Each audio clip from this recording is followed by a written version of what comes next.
Okay, so chapter 4 is very long. I mean, there's only 6 chapters in the whole book, so each chapter is going to be significant in length. I think chapter 4 is one of the longest chapters, and so we're actually breaking it up into 3 parts.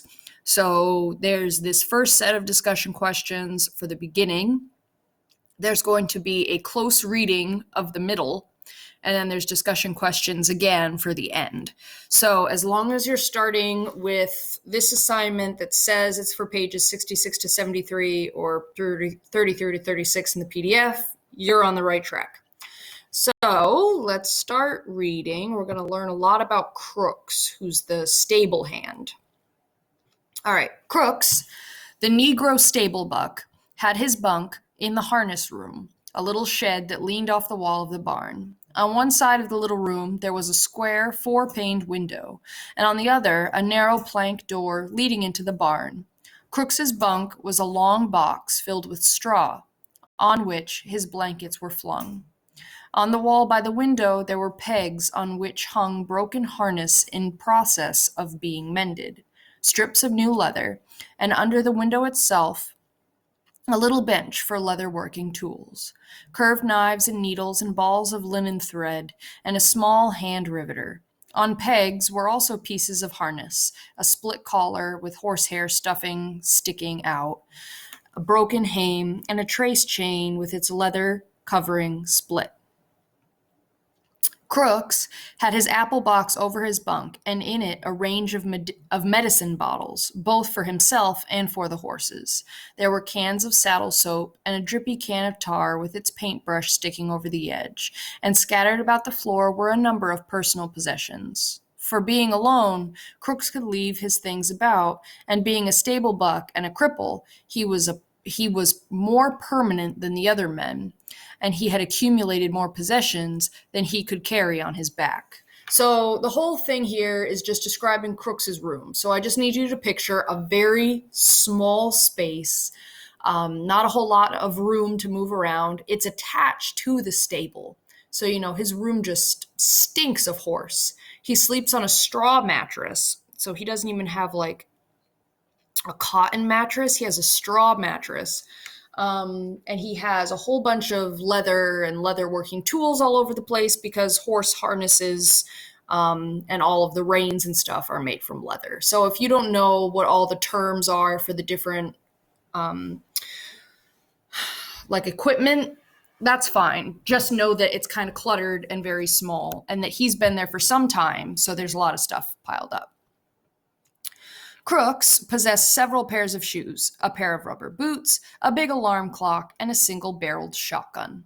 And he had books, too, a tattered dictionary, and a mauled copy of the California Civil Code for 1905. There were battered magazines and a few dirty books on a special shelf over his bunk. A pair of large gold-rimmed spectacles hung from a nail on the wall above his bed. This room was swept and fairly neat, for Crooks was a proud, aloof man. He kept his distance and demanded that other people keep theirs. His body was bent over to the left by his crooked spine, and his eyes lay deep in his head, and because of their depth seemed to glitter with intensity. His lean face was lined with deep black wrinkles, and he had thin, pain-tightened lips, which were lighter than his face.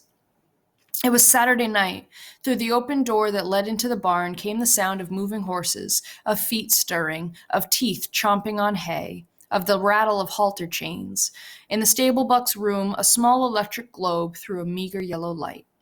Crooks sat on his bunk. His shirt was out of his jeans in the back. In one hand he held a bottle of liniment, and with the other he rubbed his spine.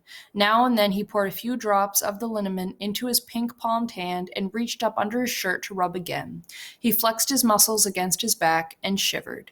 So Crooks, the liniment oil. So liniment oil, it's kind of like an essential oil, like an herbal oil. It is made from plants, and it helps with pain. So it's a natural way to help with pain. So if you think of like Bengay or Icy Hot that we have now that you would rub on sore muscles, that's essentially what liniment oil is.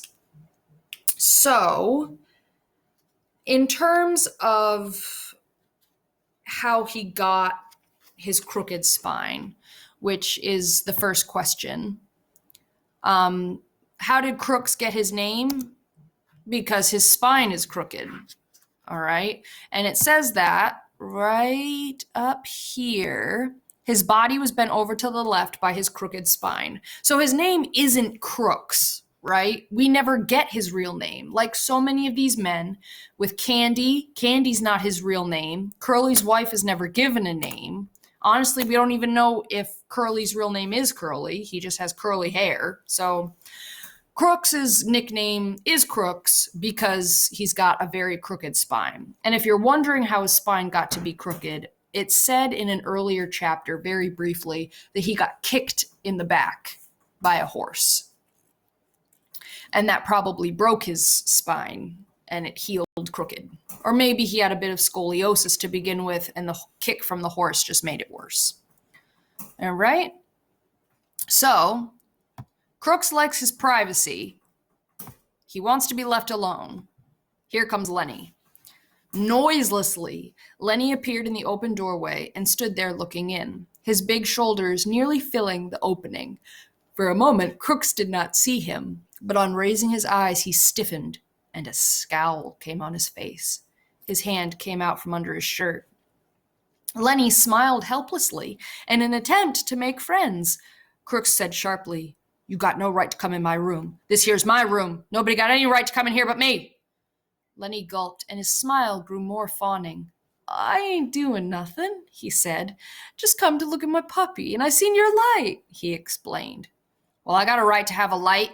You go on and get out of my room. I ain't wanted in the bunkhouse, and you ain't wanted in my room." "Why ain't you wanted?" Lenny asked. "'Cause I'm black. They play cards in there, but I can't play because I'm black. They say I stink. Well, I tell you, you all stink to me." Lenny flapped his big hands helplessly. "Well, everybody went into town," he said. "Slim and George and everybody. George says I gotta stay here and not get in no trouble, and I seen your light." "Well, what do you want?" "Nothing. I seen your light. I thought I could just come in and sit."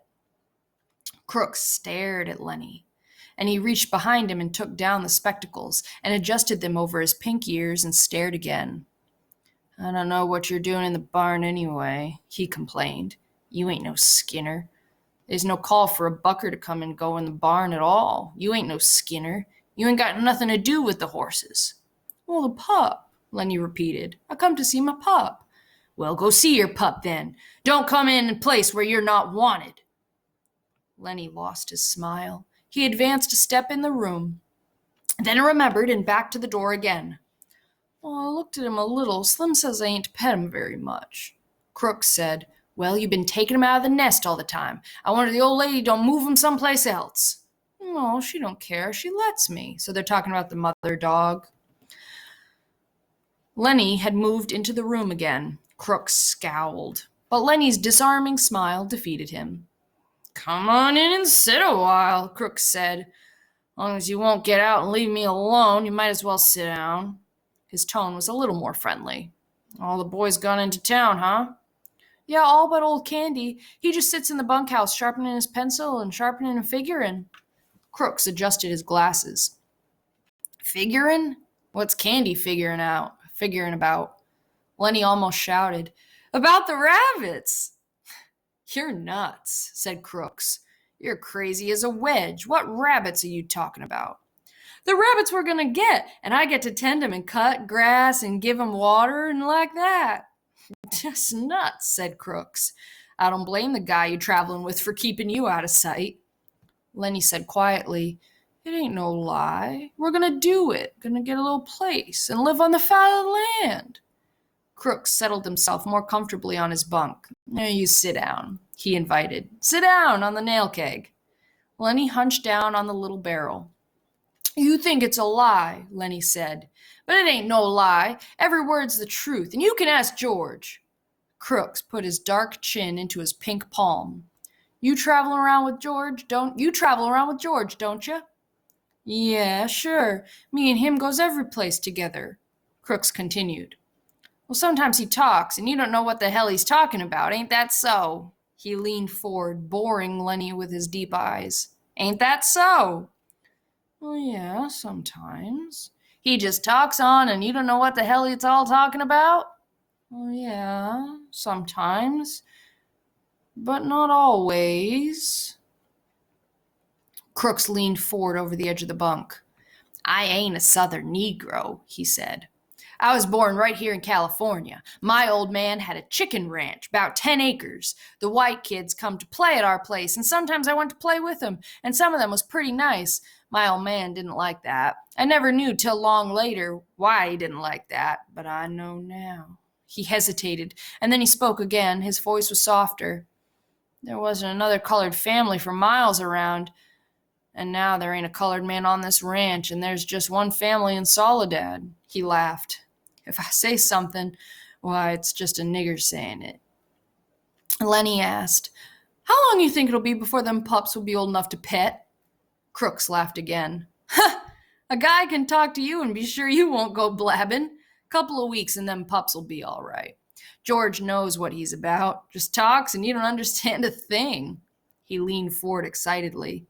This is just a nigger talking, and a busted back nigger. So it don't mean nothing, see? You couldn't remember it anyways. I've seen it over and over. A guy talking to another guy, and it don't make no difference if he don't hear or understand. The thing is, they're talking, or they're settling still, not talking. It don't make no difference, no difference. His excitement was increased until he pounded his knee with his hand. George can tell you screwy things, and it don't matter. It's just talking. It's just being with another guy, that's all. He paused. So, for 1 second, this question was quick. Why does Lenny start telling Crooks about his and George's plan? It happened briefly. He started talking about the rabbits. And then Crooks was like, oh man, you're nutty. And Lenny was like, no, it's true. I'm not lying. Because remember, Crooks doesn't know anything about this plan. So when Lenny just starts blabbing about rabbits, of course Crooks is going to think he's crazy. So the question, why does Lenny start talking about the rabbits to Crooks? Because that's all Lenny cares about? And that's all Lenny thinks about? And Crooks starts talking to him, but Crooks's point in this whole conversation is Lenny's too dumb. Like, Lenny's mental handicap prevents him from understanding just about everything that people say. Like, if he's not talking simply about things that Lenny wants to talk about, Lenny doesn't remember any of it. So why does Lenny tell Crooks about his and George's plan? Because that's the only thing that Lenny can remember. It's the only thing that Lenny cares about in his life. It's the only thing he can talk about with other people because it's the only thing he can remember.